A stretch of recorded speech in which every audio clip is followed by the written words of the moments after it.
Hello and welcome. I am Natalie from Learn With Me Psychology, and today I have Mike with me from Sober Open Mic, and we're both going to be posting this on our pages, so you can find this recording on my page and on Mike's page. And yeah, I'll be asking some questions, but I'm sure Mike's going to throw some back at me, knowing Mike. 100%. And so I guess I just wanted to start off with kind of how we met, because we didn't meet, online or through kind of our channels or anything like that. We met pretty naturally. And I think that that's something that's really cool about our connection. And I learned a lot from you, Mike, when I first met you. And I think that we both kind of impacted each other in like a little bit of a different way. So without me telling too much about the story, like, did you want to tell the story of how we met, or do you want me to start it and then? I mean, I'm always ready to jump in. Why don't you give a couple of quick details and then I'll tell my perspective on the same story. Okay, cool. So we first met, it was a couple of years ago, and it was almost a couple of years ago. And we met after I got my diagnosis. Like right after I got my diagnosis, I told a friend, and my friend was like, "Hey, I know somebody else who has bipolar. Like, would you want to meet them?"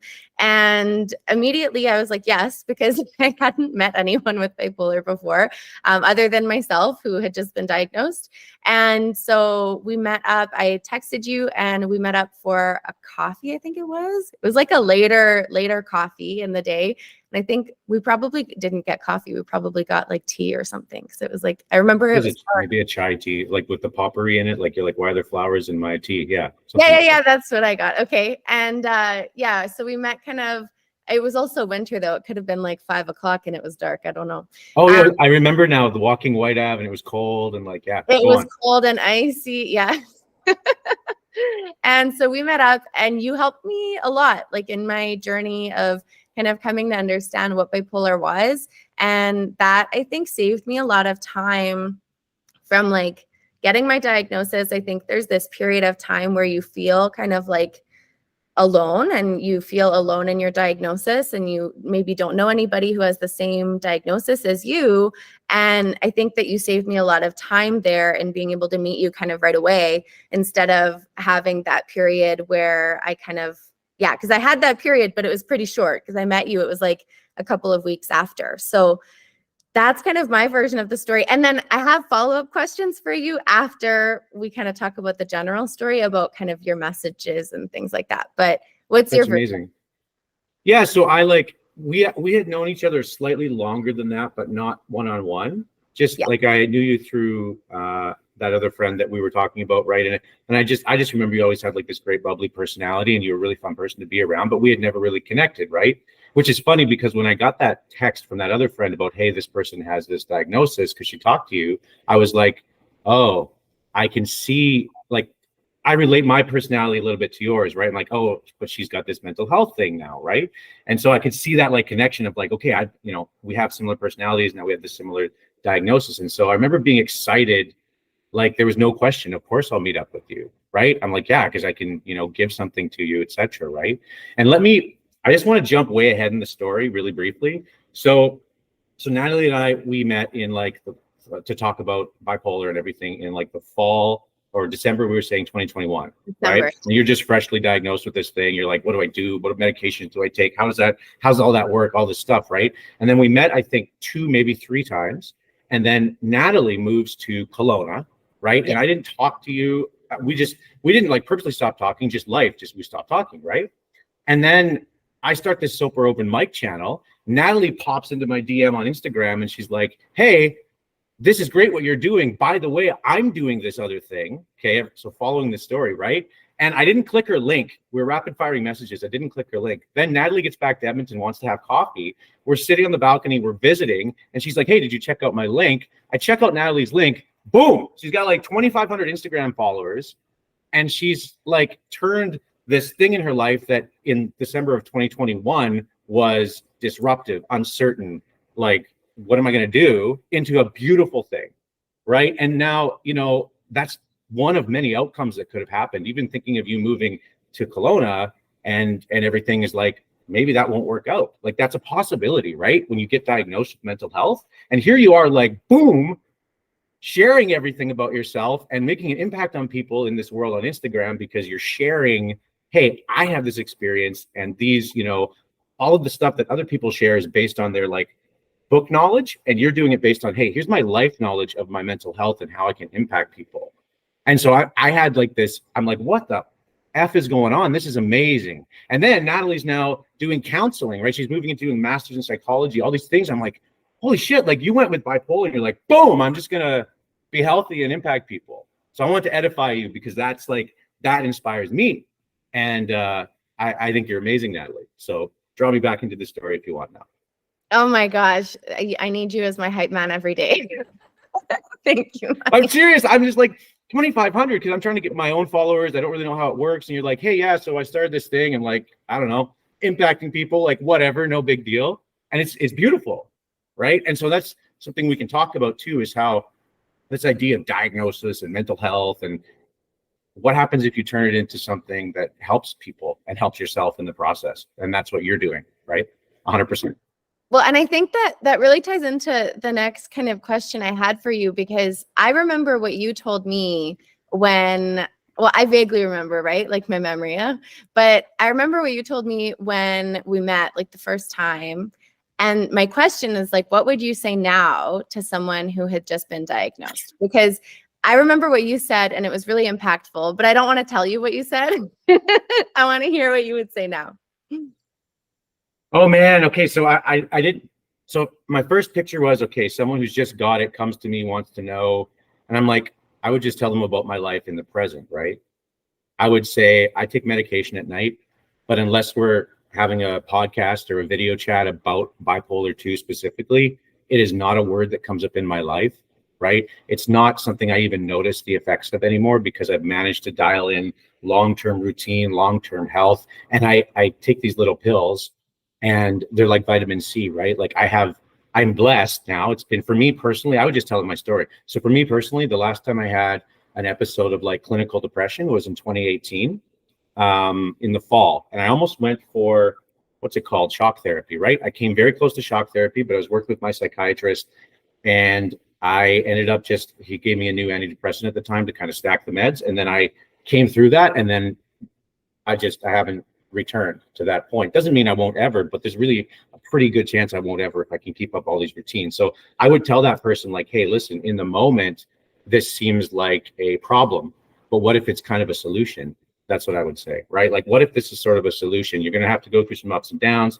It's just like you're trying to figure out like, what's the best diet for me? And as I go to the gym, it's like, well, maybe you need more protein. Maybe you need, and the medications might not work right away, but and I don't know, I would tell them, I would just give them, hey, here's my story. And I feel like it's a story of hope. I've gone through clinical depression. I was like 30 days at my mom's house where she couldn't get me up in the morning. She would wake me up at 9:30, 10, and I wasn't tired, right? My physical self was just like, and my mental self, I couldn't get up. And now here I am, like talking to you, smiling all the time, wearing this cool shirt. And if you can really work with your medical team and work with yourself and have some compassion for yourself, it doesn't, like, bipolar is something we can talk about to help other people, but it's not something I think about very often until we're actually talking about it. I think that's what I would say. Or I have so much more that I would say beyond that. I would say, hey, if I met Natalie back in 2021 again, I don't know what I said, but probably something like I made some recommendations to some groups you could go to, the importance of like connecting with other people and having people you could talk to. I probably told you something about like, be careful who you share this with. Not be careful. That's not the right distinction, but just be careful the input you allow from other people, not sharing it. Actually, share it with everybody, because if they can't handle you sharing it, then that's maybe a good filter for you of like who should be in your life, right? But don't take their input. And I specifically probably mentioned it with family. So I have family that was good, but I have some friends who maybe weren't, and so don't listen to those friends, right? Work with your doctor. The other thing I would say too is like, hey, you're going to get on medication potentially, right? Not everyone is on it, but you might get on medication. But the medication, some of the best advice my psychiatrist ever gave me, I'm rambling, so interrupt me at any time, but some of the best advice was how like antidepressants, all of these meds that people at times need as an intervention in their life or want or need or whatever, they're only going to take you to 50%, right? So he's like, look, I can give you your lithium, and I also take Seroquel. That Seroquel's for sleep, so it's kind of separate. It's not for mental health for me. But the lithium, right? It'll get you to 50%, which means when you're clinically depressed, it'll kind of remove that barrier to you getting out of bed. But you still have to get out of bed, and you still have to eat healthy, and you still have to have good relationships in your life, and you still have to get some walking and all those. So if you can do the other 50%, you can do anything, right? And so medication is not your solution, but it's part of it's part of the plan of like living a healthy life. And it's like a bump. I don't love that reference because it exists in like the drug world. So I wish I hadn't said that, but it's like a little push that pushes you towards, right? Yeah, I don't know. I think that's what I would say. And then I would say like keep talking to people. So like don't stop talking to people. And I think that piece, like I love what you mentioned about like routines and working with your mental health team and working in to not, let what other people think about your diagnosis impact how you feel about yourself. Like, I think that that's so big, right? Because we internalize what other people say. And I can remember what people said when I was first diagnosed. And I can remember every moment bipolar was mentioned after my diagnosis in like a movie or a TV show. Yes. And all of that, working to not internalize it, because often the people who make these comments just don't know.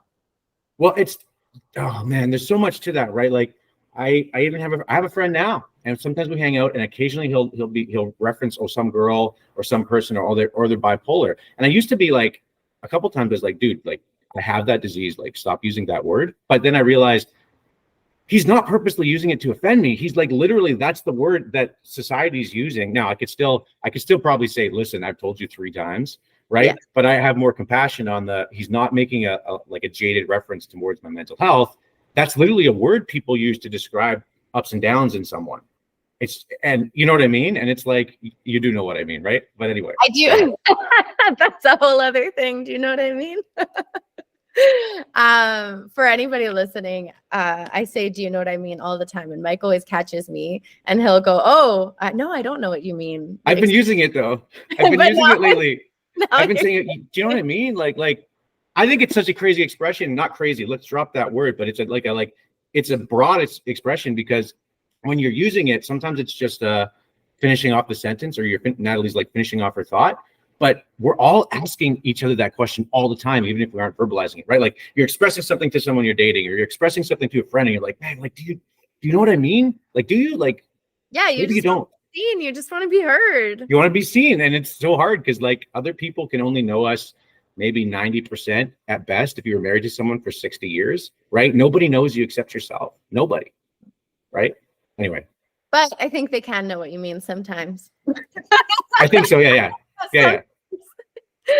Okay, so yeah, no, and I love everything that you mentioned. Like I talk a lot on my page about routines and how helpful those have been for me, and like bringing in aspects of routine that I didn't think about before. Like what you said about social support and social connection, I had never thought about, bringing in seeing people and doing fun things as like a routine, like making sure that I'm doing something with someone X number of times in a month or whatever it might be. And that's something that I've found really, really helpful, was like, okay, I'm starting to feel like I'm, self-isolating and that kind of thing. And I haven't seen anybody in like 3 weeks. Like maybe I need to reach out and make plans with a friend, right? Like, and that can be part of routines. Like routines isn't just like eating and sleeping. It can be also these other things that support us. So I really like what you mentioned. Well, especially like for someone like you, because I was gonna say love language, but that's the wrong word. It's more like the way you interact with the world. You're a very social person, right? And so you need to have that social given back to you somehow, right? Whether it doesn't matter what diagnosis you happen to have, like you would need that even if that wasn't a thing, right?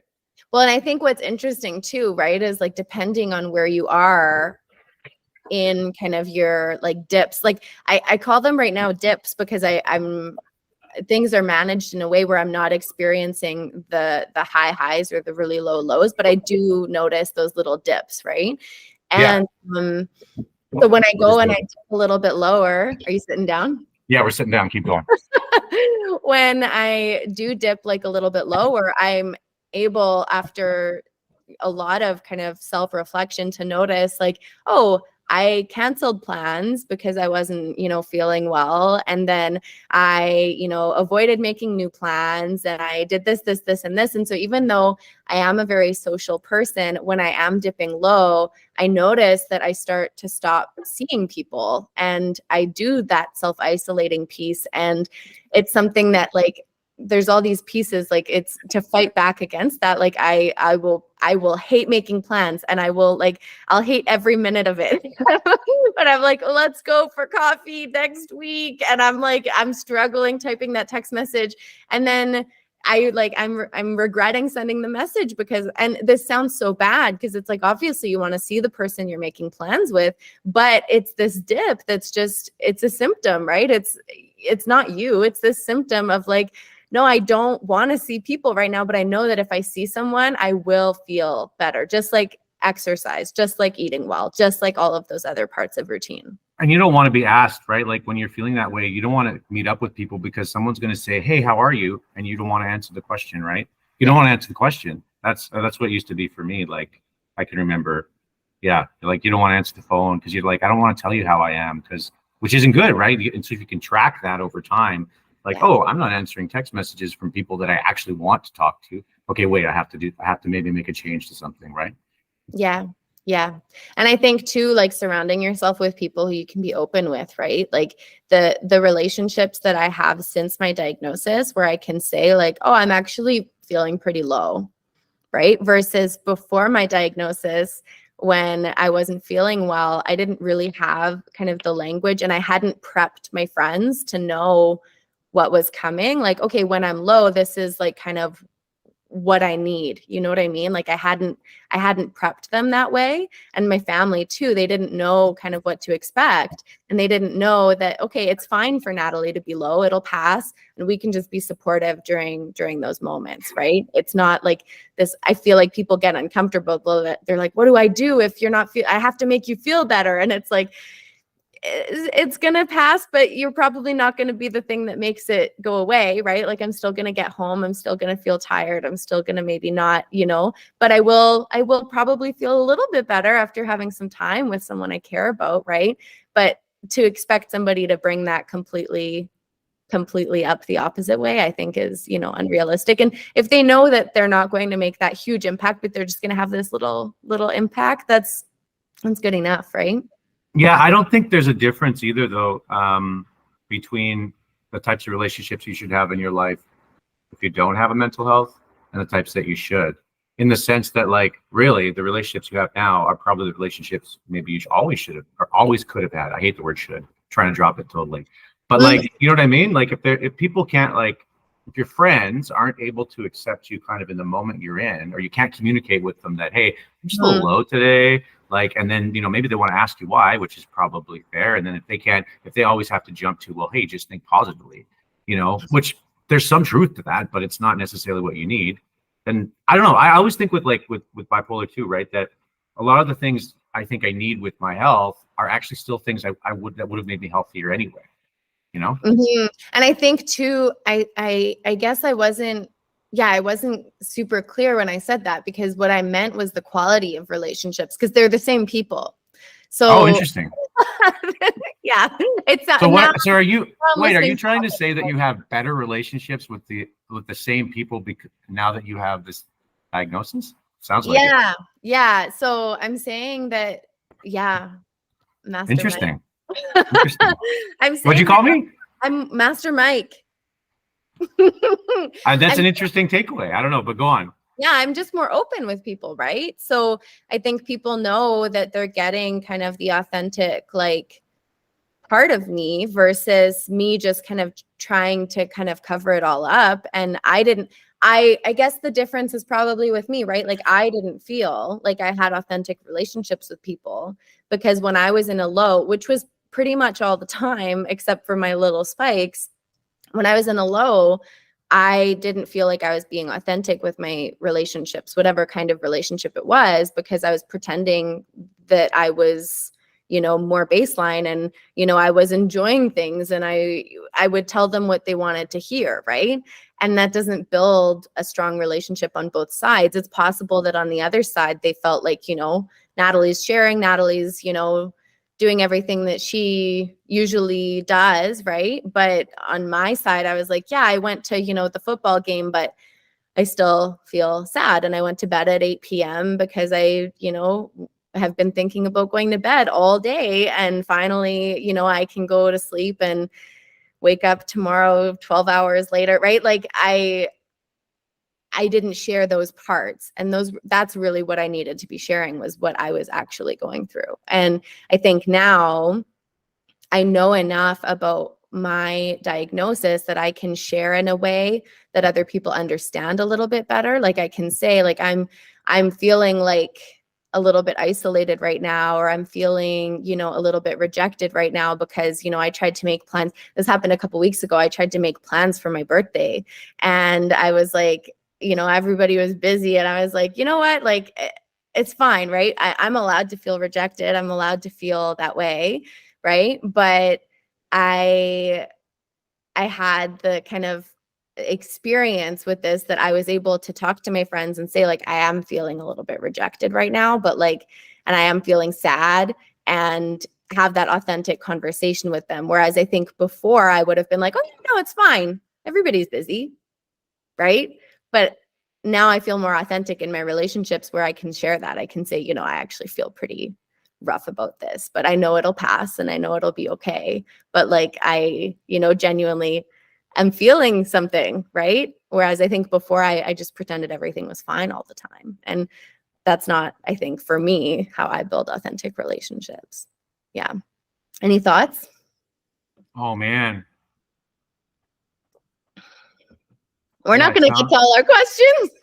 It sounds like I don't know. It sounds like vulnerability has enhanced all the relationships in your life. That's what it sounds like. Mm-hmm. It sounds like you're only vulnerable, or you're not only vulnerable, but trying to be authentic has generated vulnerability, because authentic like comes from the term auto, right? Which is just authentic, which is yourself. Like who are you really?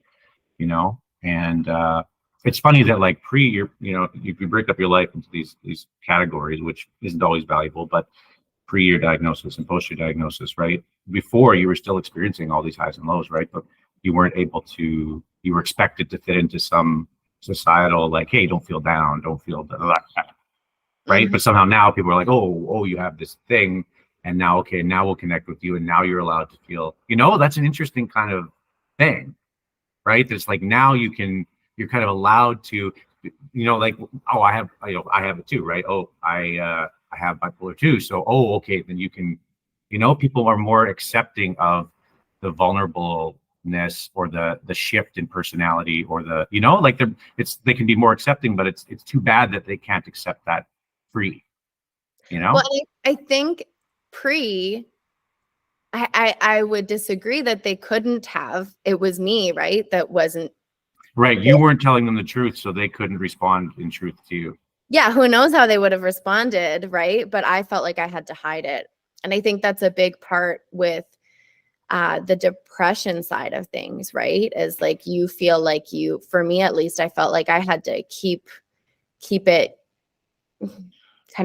running, right? Like, I was going to work, I was doing all my daily stuff, but that's it. Like, that's all I could manage was my daily tasks, like what I needed to survive. And that was it. So then, social plans, exercising, maybe spending the extra time to eat something that's a little bit better for me, like all those things fall off because you're just surviving. And I think your relationships fall off too, which then causes things to feel even worse, right? Because you're not able to connect with people.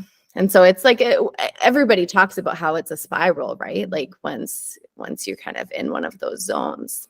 Yeah. But yeah. I think like coming back to your question, I think people would have been understanding if I had the vocabulary and the knowledge to share about it, right? Yeah. And I think that's kind of what we're both doing by having our channels, is like, we want people to be able to talk about these things and know that, other people are going through the same thing, and we want it to be part of everyday conversations, right? Like everyday conversations, you know, how you're feeling, what's going on for you. Like, let's be authentic with each other. Yeah, it makes things better. I agree. Yeah. We're freer. We're freer. I like the distinction you made about like, okay, maybe this would have been okay a few years ago, but I wasn't able to share myself fully. I didn't know how to describe what I was experiencing, and so they weren't able to respond to me because I described it in a different way, right? So that's kind of Yeah. like a, yeah. And did I have the tools at that time to manage, you know, if somebody responded in a poor way? I don't think so, right? Like not a poor way, but in an unsupportive way, right? Like, did I have the tools?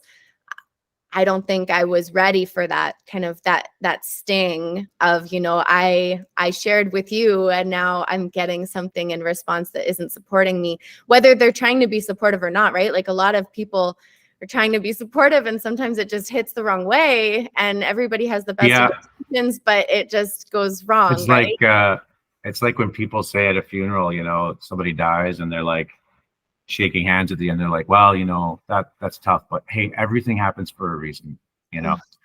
And it's like that line, everything happens for a reason. It's actually true on a big scale, right? It's like, okay, well, in the future, there's a good chance that this traumatic experience will change you and prepare you for a future role where you can help other people and be a better version of yourself. Like, it's true on a massive 10,000 foot scale. But in the moment, it's like, well, what's the reason? Someone just died. Like, why are you, you know? So it's the same thing as with people sometimes not being able to give you the support you need or saying something. They don't know what to say to you. So they just say something, right? They're not sure. Yeah. And I think that's where like support groups and things like that really come in, is like being able to share with people who have had similar experiences to you. Like, I've shared on my page so many times about support groups and peer support groups, because it's just like, it's so powerful to hear from someone who's had a similar experience to you, not the same, but a similar experience to you.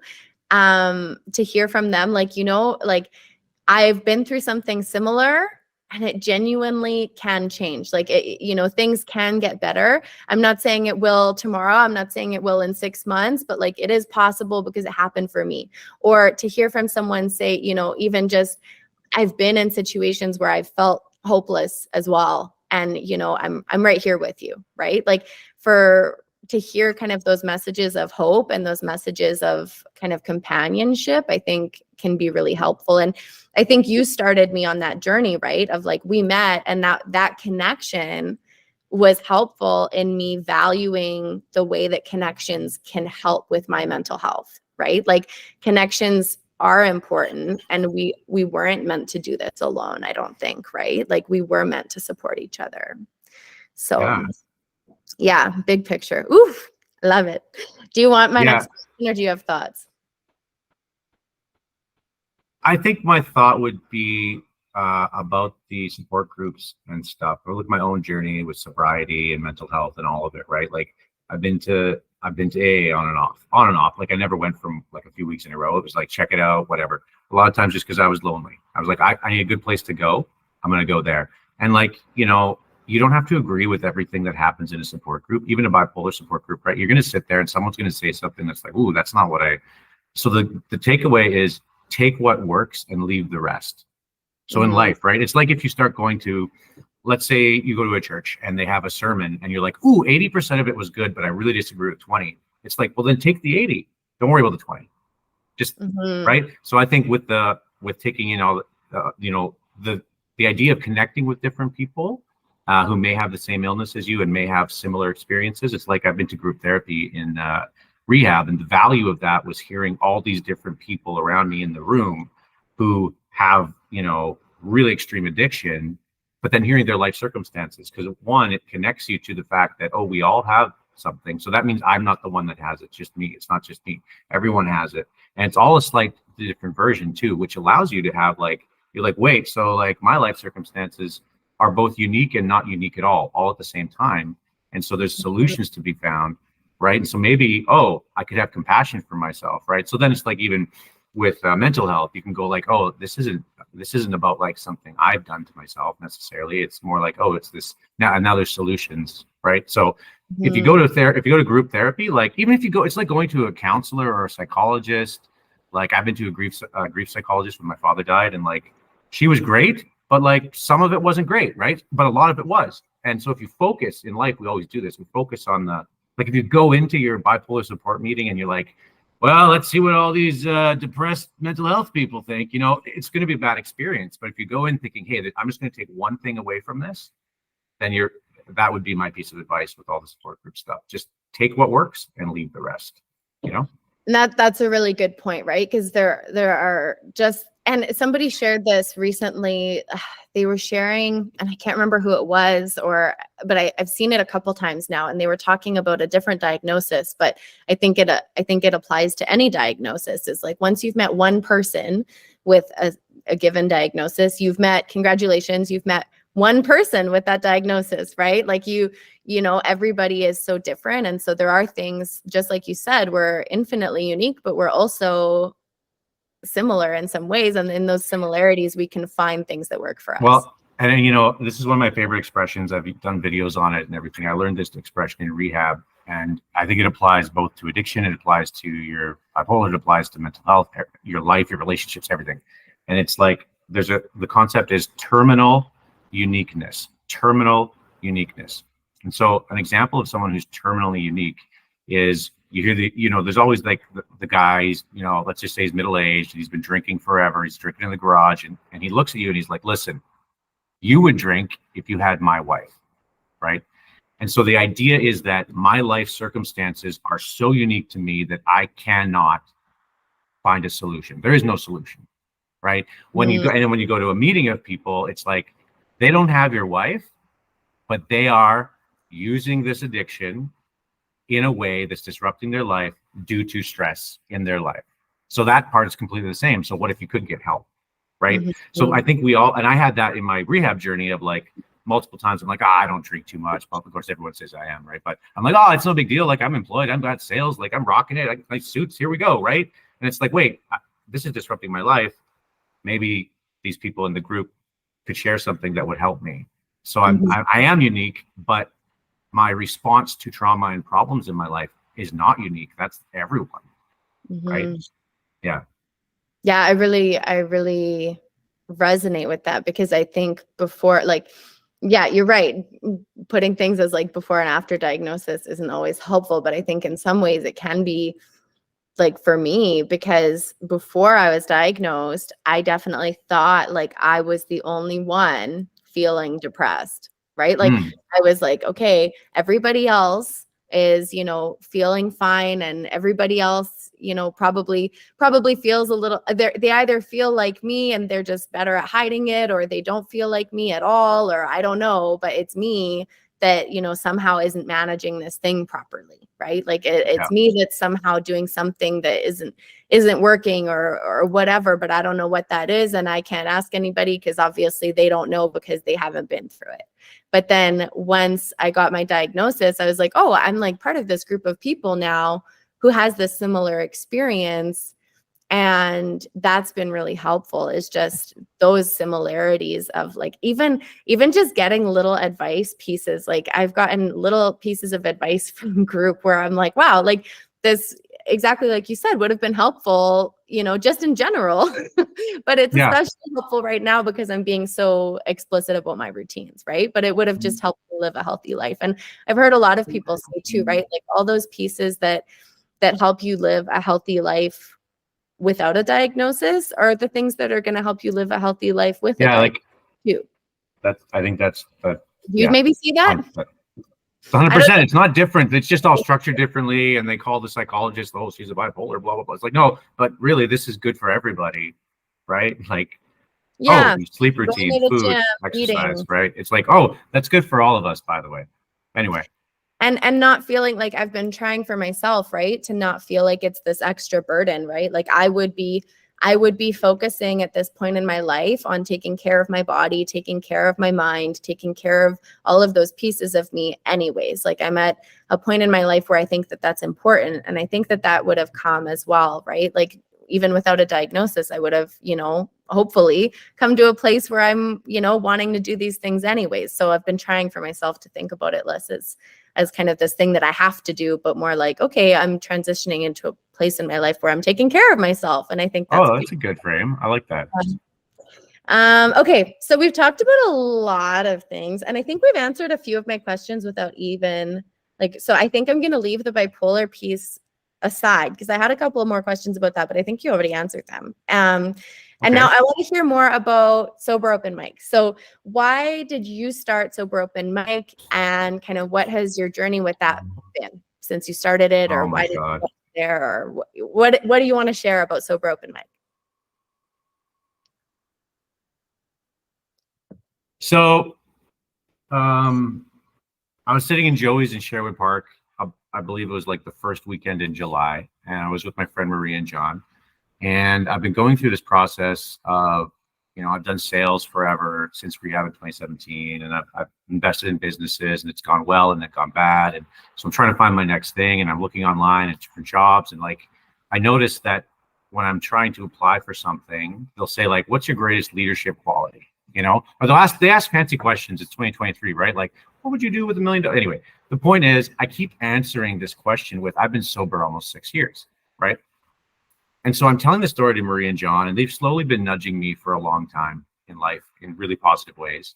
And I'm sitting at the table, and they were just I was like, yeah, I put down my sobriety. I was like, I've closed a $500,000 energy deal before. I don't make that much on it, but for the company, right? And they're like, I'm like, I put down this sobriety thing. And so then I can't remember the exact words, but I remember exactly how I felt. John and we were just like, you got to fucking do something with that. You have to do something with that. And they said more than that, but it made the hair stand up on my arm, right? So oh shit. So we connected on all of that, and I just felt like, oh wait, okay. And then I drove home. They're like, go home Saturday night. They're like, don't go anywhere. Go home and journal, right? Just for 10 minutes, just journal about this. So I'm driving home in my car, and I dropped the review whatever thing down, and I saw myself, and I saw a song was playing. I forget which song, and I just said, "I love you, Michael," to myself, right? I'm like, "I love you, Michael." I'm like, where the hell does that come from, right? Right? Nobody told me at Joey's, "Hey, you should say that." Nobody said that, right? It just came. So okay, shit. So I get home, I start thinking of these ideas, and what can I do with this sobriety thing? That's a big part of my life, right? And then on the Monday night, I met with a friend who does YouTube channels for investors. People give him $100,000 and he blah, blah, blah. And we talked for 40 minutes about maybe working together. And then he's like, what have you been up to the last 10 years? Because we used to work in energy. I'm like, hey, I got sober. He's like, really? We talked for 2 hours about sobriety, 30 minutes about work, 2 hours about sobriety. He's like, dude, you got to do a YouTube channel. He's like, you got to share your story. Because he's like, you might save somebody's life with this story. And so I got that feeling, right, on my arm. And so since then, I've just been creating no. I say since then as if it's low. It's since then, this is my life has gone like this, and my connections, things that have been happening to me. I've been sharing about my rehab story and the things I went through when I was in the Catholic seminary back in the day, and even as a younger child, and just how did I get to this addiction point, and then why have I stayed sober, and what has it done for my life? And it's escalated, sharing. I don't know where it's going to go. I just need to do something with it. But I can't go on forever about this, but I'm getting messages from people, and maybe you get these on your Instagram as well. I shared this story, and this girl reached out to me and had experienced religious trauma in a similar way to what I experienced. And she almost took her life a few years ago. Right. And I wouldn't have got that message if I hadn't have shared my story. Right. And I remember getting that message and just smashing my desk, and I haven't been that angry about anything forever. And there's things to be angry about, and that angered me, but it was more just, this is all worth it. That made this whole thing worth it. So I've been sharing and sharing and sharing. And so then recently I've discovered when I started doing this, okay, I was like, oh shit, I'm going to find the love of my life by doing this, by going after this thing that I'm passionate about, right? That was my first thought. Then it shifted, and I was like, no, you're going to become the person who magnetizes other people to you. But that's not even the full picture, right? And I realized last weekend I had a discussion with my friend Maria, and she was like, Michael, you're just meeting yourself, right? That's all you're doing is meeting yourself. I'm going to choke up, right? I'm meeting myself because I'm releasing my entire story, and I'm understanding myself more. And I'm like, oh, this, oh, this, oh, this, oh, this. And it's I watch my videos and I don't recognize myself. I'm like, who is that? in a positive way, right? Like, oh, that makes sense. He said that. I'm like, holy shit. I don't take notes. I just talk, and I'm like, what's going on? So I don't know if I've answered your question, but like, it's like, I don't know where it's going, but it's like authentically releasing trauma by telling your story. You're like releasing it kind of.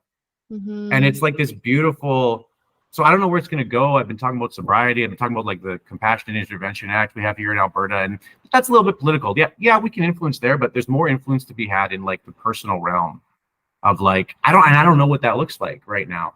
I'm not sure what that looks like, but I know that I have to keep doing it. So yeah, I went to rehab in 2017 for 3 weeks down in Pinoque, Alberta. That's the real story that you asked me at the start of this question, probably. And I've been sober ever since. I've been sober almost 6 years. And you know what? If you're watching this and, when you look at the mental health journey, so I got sober in 2016 on my own, right? I was doing a lot of drinking. I was doing a lot of coke and all this stuff. And I stopped cold turkey because a friend had talked to me and said, hey, like, you're in your mid-20s, you're making a lot of money. You can do this, but what do you want in life? And so I stopped cold turkey, went to Vancouver, met this really cool girl, had a, whatever, as it were, a little bit of a relationship thing going. And then I got diagnosed with bipolar 2 in September of that year, right? Or October, sorry. So quitting drinking and substance use provided me with the clarity, like, because they can't diagnose us or anyone, they can't give you a mental health diagnosis if you're using a lot of substances because the symptoms are similar, right? Like coke use and drinking, right? So I got my mental health diagnosis, then started drinking more again 6 months later, then went to rehab. So yeah, there's the bipolar tie-in. I lost myself in my own story there briefly, Natalie. So you got to bring me back around. Okay, I'll bring you back, but I like where you're going with kind of the way that your story brought you to here, right? Like, I think that's why you started sharing about all of the pieces that led you to starting Sober Open Mic, right? Is like this journey has led you to, start sharing authentically about your story. And I really like the way that you mentioned that other people are able to connect with you in a different way. Yes. Because you're sharing your story, right? So I'm having these I'm just myself in a way I've never been in my entire life. And it's funny because tying it back to the bipolar too, like there's been moments I can see blips, right? Like 2014, I kind of went I got a DUI in 13, and then I had a depressing year getting all that sorted out. But then I figured out how to use the bus, and I started running, and there's a bit of hypomania, right? There was a bit of hypomania in a lot of that stuff that I was able to use positively. So it's funny because even you look at bipolar as a diagnosis, but it's like really maybe there's more right with you than wrong when you have it, because those little blips of hypomania, they can be painful if you can't regulate them, but they also like speak to our personalities a little bit, like our true self. Like my psychiatrist, I'm blessed to have, he's like, Mike, your default personality, like who you are, is not hypomanic, but it's here, right? Like it's just underneath. That's who you are authentically.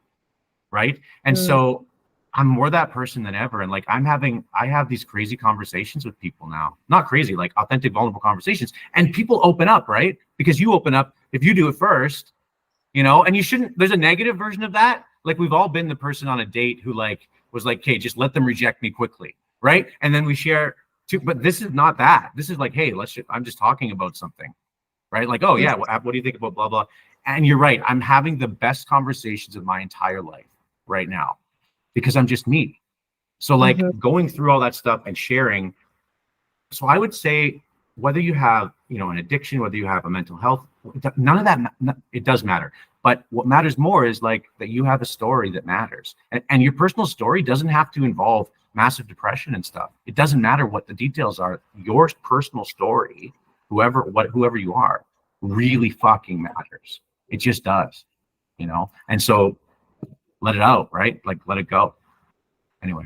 I really love that. And I love the way that you're using Sober Open Mic to kind of connect with people and share your story and inspire other people to hopefully do the same. And the thing that I was thinking about while you were talking was I listened to the podcast on Speaking of Psychology, I believe it's called. It's the APA's podcast.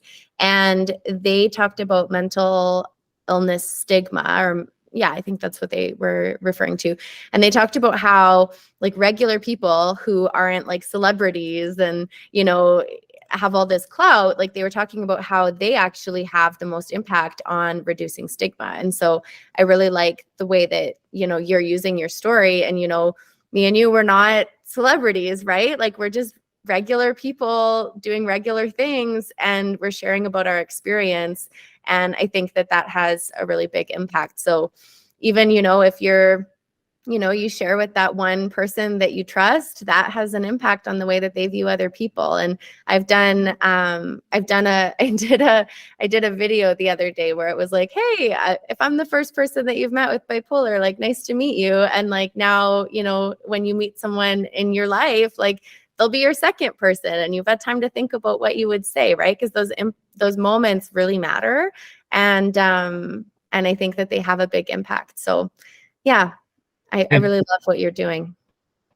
Yeah, thank you. I think, yeah, the celebrity thing is interesting. I think it gets back to the terminal uniqueness. There's a little bit of that there where we see a celebrity and it's like, oh, well, you know, Demi Lovato, or I don't know, whoever, like these people with what was the Jackass guy recently. And I just saw the headline, right? And it's like, hey, it's great these people are sober, but we do have a tendency of, yeah, but they spent $100K on private rehab, you know, and we don't have that access. And so that's not totally true, right? They're still doing something you could benefit from.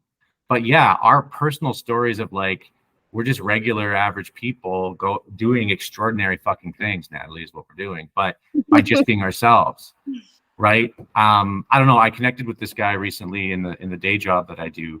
And I was sharing a bit about my open sober mic, because I don't share it with everyone, but I share it with everyone if the time is right?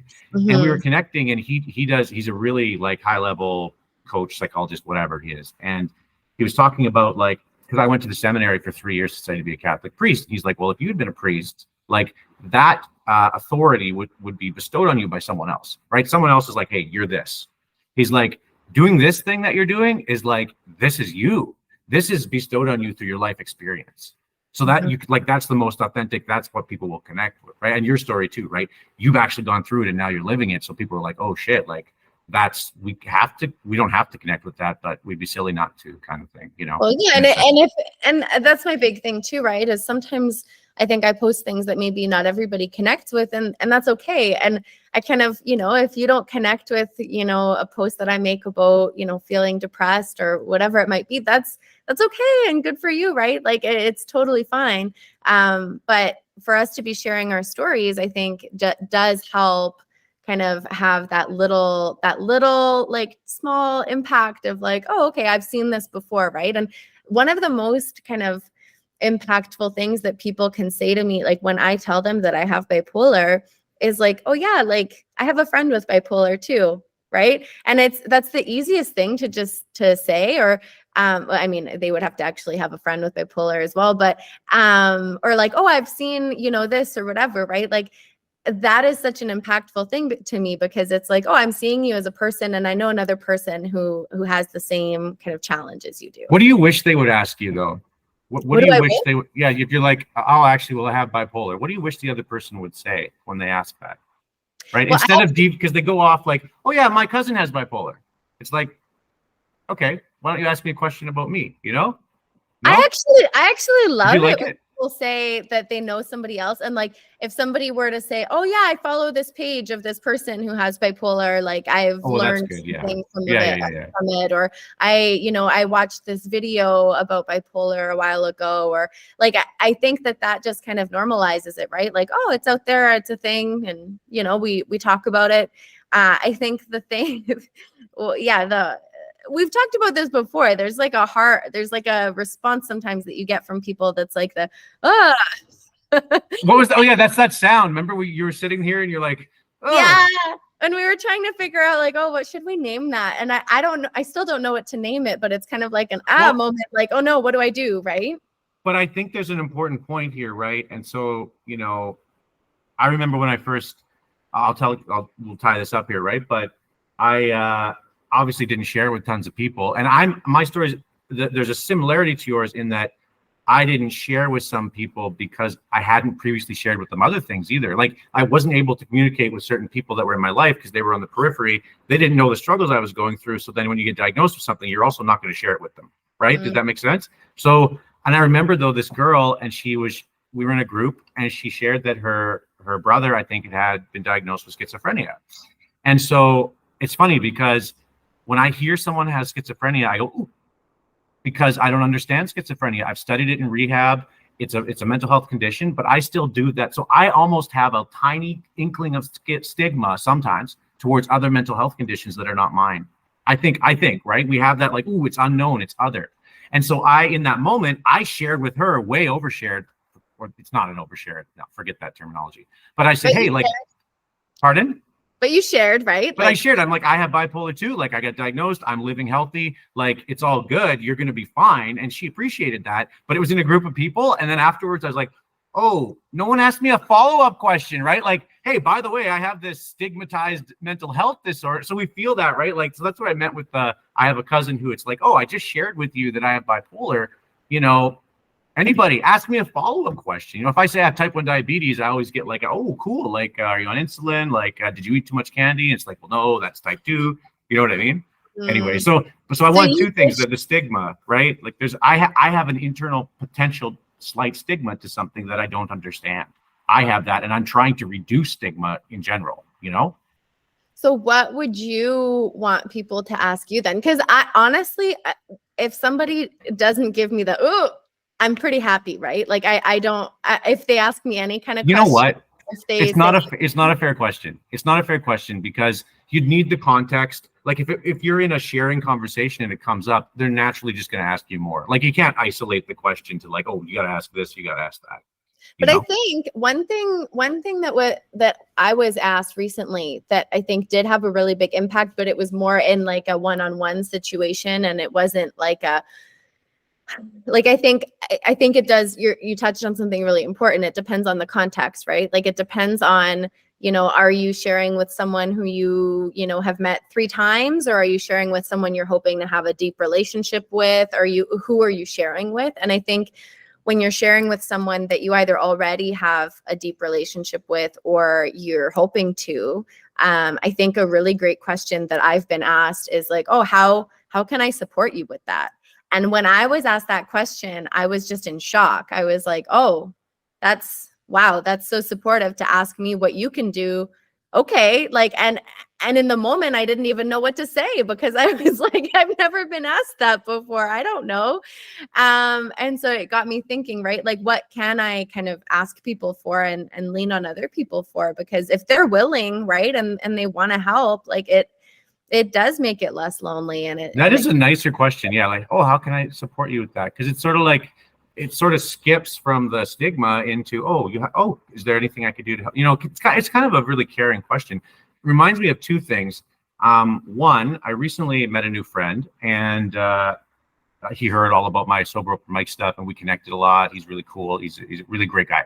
And we were in a social situation, smoking cigars, right? And then it became time, some people were going to drink, right? And now for me, if you drink around me, I'm totally cool with it. It's just don't, like, if you're drinking around me, like to get drunk, I'm not into that. It doesn't like trigger me, but I'm just not into that lifestyle, right? And This guy who had only known me for a few days, but paid attention to my story, I realized, and he's like, he goes to open a beer, or whatever. He's like, Walshy, like, are you okay if I drink around you, right? And it was like that one like got me. I was like, ooh, no one's asked me that in so long. You know, it's like you think you would act like if you were sitting around with a guy who's telling his sobriety story, he went to fucking rehab for 6 years, and you just crack a beer. At least you could have like oh wait, you know, by the way, I'm okay with people drinking, right? It's just there's that beautiful awareness and like, hey, I listened to the story he listened on a second level. He didn't listen to the top level of the story. He listened to the next level of your story, you know? So I really appreciate that. And the second thing is, I noticed, like when you were talking about sharing on like a first conversation, third conversation, fourth conversation, I think you and I talked about how you had met a newer person recently and you had shared something about your mental health with them, but it felt authentic at the time you did it. Like it was like, this was the right. And I had that same experience last week where I met someone, we got talking, we got sharing, and I didn't think about, should I say that I have bipolar at all? Like, I don't care. Like, but I do care. It's just, it naturally flowed. And so I think eventually you don't have to hide your mental illness. It eventually is like just this, oh, it's part of the conversation. And when you're yourself is what I'm trying to get to, right? When you're authentically yourself, it just comes out at the right time. Anyway. There's at no the right. right time, right? And when you feel comfortable and when you feel supported and that kind of thing, right? Because I've had plenty of situations where I'm like, oh, do I share? Do I not share? Do I share? Do I not share? And it's like, having that like back and forth for me is like, oh, probably I'm not feeling comfortable yet, right? Yeah. If I'm having that back and forth and I'm trying to decide when to share, when not to share, right? Like I'm probably not feeling comfortable and supported, and it's okay not to share, right? Like it's not something that you owe anybody, it's your story. And I think that that's a really good point, right? Like when it naturally feels like something that you want to tell somebody, then So yeah, absolutely. Like, and it was cool because I remember us talking about it, and you were like, you know what, it actually felt right. And I'm like, well, then, like, that's great if you feel like you're sharing at the right points now. I honestly share with anyone at any time since I've been doing this YouTube thing. Like, I don't like overshare. Like, I don't go in with like, hey, everybody, I've been to rehab session. No, it's like, but it just comes up in conversation all the time, and I feel so much better. Like when you release that, when we all release these inner things that aren't big deals, they're just not. Mental illness is something to be taken seriously, but it's just not a big deal. Do you know what I mean? The difference between I the see two? what you're saying. You're saying, right? Like it's a big deal in the way that, it's really important to care and to take care of yourself and to, work with your mental health team and all of that, right? But then at the same time, like stigma wise, like It's just not stigma wise. the same as everything else, right? Like you were saying, sharing about your diabetes, right? Like it's the same thing. There's stigmas with that, but it's like they're less. And the reason they're less is because it's more publicly talked about. And the thing with diabetes is usually the road to caring for it is more straightforward than occasionally the road to caring for mental health. It's just like physical versus mental, right? If you break your leg, people are like, go to the doctor. But if you can't get out of bed till 10 in the morning, they're like, what the fuck's wrong with you? Right. So it's right. That's the difference. Right. And I think too, right? Like over time, the more we talk about our stories and the more that we share, I think that it will feel more not linear, because I don't think that any healing journey is linear, but It's really not. Oh no. Yeah, go ahead. More like a process that you can kind of anticipate the ebbs and flows of, right? Like just like I had a blood clot when I was 18. I had a really bad blood clot in my like arm and shoulder area. And it was a massive blood clot. And they, they tell you, okay, this is your physical healing journey. You're going to go on blood thinners. You're going to do this. You're going to do this. You're going to do this. And they tell you that it's linear, right? But the reality is that, here we are 11 years later, and I still have impacts from that blood clot. And I still have, my arm is still bigger. I still have, extra veins in my arm. I don't know what that's about. You can see the veins in that arm more than in other arms. I have some pain from like the damage that it caused. They don't know why the pain is still there. But so even though we conceptualize physical healing as being this linear process, I think we just understand it more. And so we know what the like typical process is, right? Like the best, not even typical, but the best case scenario process, what that would look like. But the reality is that the process is just like this, I would say, in a similar way to working with mental illness, right? Because I'm dealing with, I should have gone to physio when I was 18 and figured all of that out, but nobody really told me. And it's like, I could have, figured out all of these things if I had had more access to knowledge and more understanding of my condition and all of that stuff, right? And I think that that's so similar with mental illness, right? Like we want more conversations about it. We want people to understand better. We want to be more open. We want to just have that knowledge that's going to help people, right? Like I think that that's the same with physical health, really. It's just conceptualize it differently. Conceptualized differently, but it also comes back to like, addiction and mental health are super, super, super, super, super tied together in the person who's extremely addicted, right? But the stigma around addiction and mental health are also super, super, super, super, super tied together, right? And the reason is because people can't see themselves in the person addicted or the person with mental health. They can't see they other them, right? Like that, oh, that's someone other than me, and so I'm scared of them. I'm this, right? You see a person on the street, you name them homeless. For some reason, that's our name for people who don't have a dwelling, right? And we're scared of them because they're, escaping their suffering through using a substance. And then we think that we aren't. And it's like, well, I don't know. I'm still slightly addicted to some things like smoking cigars. My life is healthier, but I smoke sometimes because I'm escaping like suffering. And this suffering, we use these words and we think they have to mean like awful outcomes, right? Like suffering. It's like, no, it's like small things. Like sometimes I suffer in my mind. I can't focus, or sometimes I suffer worrying about the future. And so these people say that are addicted, right? They're doing the same thing, just they have a more extreme line on dopamine and everything.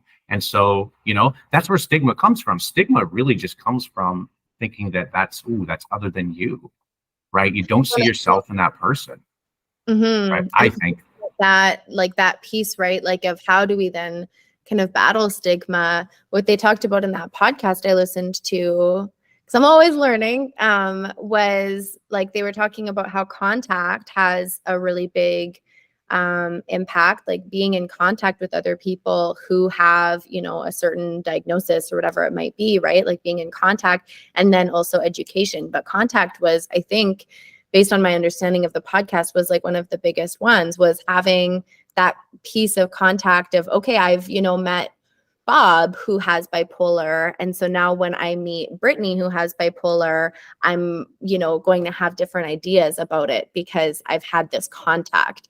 And so there's like this interplay between contact and knowledge that I think we're kind of working towards.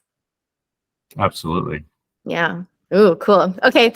Well, I think we're gonna finish it up with we got there anyways, but I think if we finish up with like we talked about this a little bit, but if we could just like make a concise answer out of it, like not too concise, but like a one idea, if you had to pick one, is what I mean by that, of what you would like to see change or shift when we talk about mental health challenges or mental illness. And then I want to add in, or like addiction issues and that kind of thing, because of your work with Sober Open Mic, I'm adding that to my question. So what would you see change one thing? Okay, so one thing comes from Gabor Mate. It's mostly addiction based, but I think it applies to mental health, well, in a broader sense. And he was asked this question on a podcast recently that I listened to, and he was like, okay, if you were Surgeon General of the United States, what would you do? And he's like, the absolute first thing I would do is I would make it illegal to use the term addict. And you would have to use the following sentence. This is not an addict, right? You'd have to say he or she is a human being who has turned to substances to escape suffering. Mm-hmm. So take that idea, run with it wherever you want on addiction, but that's number one, I would say, is just stop othering people, stop othering these people, and stop, like, responsibility is important, but addiction is not a fucking choice. Okay, addiction is not a choice. It's just not. And yeah, I could go off about that. Because that's where all of the problems come, right? Like with the government's policies, and any government's, not the current UCP or the NDP, all the policies often come from these people are different than us, I think.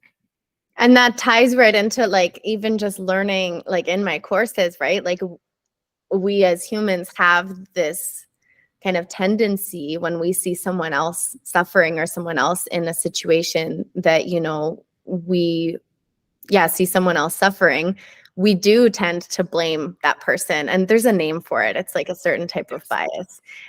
There's a name for it. A certain bias, you said? It's a certain bias? So I wish I had my textbook open here. But this is huge. Keep going. There's a name for it. It's just like we do tend as people to blame the victim of a situation, because we say, oh, well, if I wouldn't have done that, if I would have acted differently, then I can protect myself from experiencing that in the future, right? Right. And sorry, go ahead. No, but that's everything. No, that's group therapy for me in rehab. When I was in rehab, I met this young guy. His name was actually Guy. I don't want to give names, but I don't have his last name. And this is the thing, right? I'm used to growing up in small town Alberta, and there used to be some preconceived notions about Indigenous people, right? Small town Alberta, we're all white, and we have these, certain things we say about Indigenous people, which is really sad, actually. That's a whole other discussion. But I met him, and he looks like the type of person I would never interact with in rehab, right? He's in like a tracksuit, tatted all up and everything. And but he's in rehab. So we're just connecting all the time. And he's like learning about Christianity. He's like, hey, can you help me? I'm like, yeah, I'm your guy. I went to the seminary. I'm like, let me help you with the St. Michael prayer, right? So I wrote him out the St. Michael prayer. And he shares his story. He's like, yeah, when I was 12 years old, I was on the reservation he was on. He's like, my family home got burnt down by a rival gang. I was 12. And they burnt down our house and my mom was in it or whatever, all these details. And I'm just like sitting there going like, holy fuck, I would be doing the same thing you're doing because he's dealing drugs, he's got a gun, whatever, and he's in rehab. I'm like, how would I not be doing those? How could I even say I wouldn't do the same things you're doing with the trauma that you had? And the answer is I can't, Natalie, right? You can't say that. Now, people watching this might be like, yeah, but what about his personal responsibility? And they're absolutely right. You still have to remove blame and allow for responsibility for him to change, right? But understand where he's coming from and that could be you too. That's still like people on the street, should we have a safe consumption site? Should we have who cares about all that? The bigger question is, should we help these people? They're human. They need food. They need a place to stay. Let's give them clean drugs. Doesn't that seem like a good idea? Like, doesn't it? What if it was you? Anyway, I'm just going off.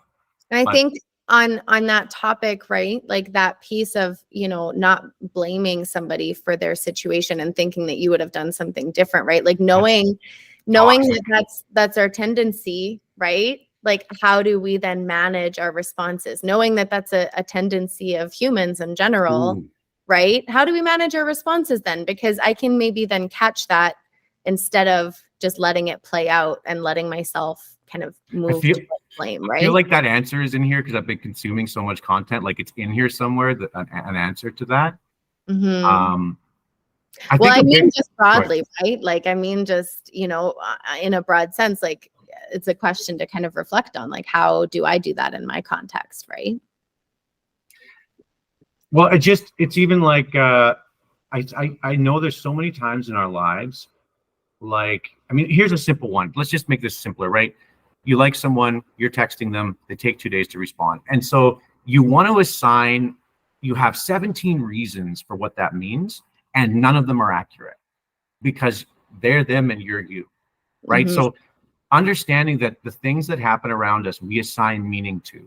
Things are neutral. And now, look, there's certain kinds of like child abuse and stuff where I don't want to call it neutral. It's completely awful.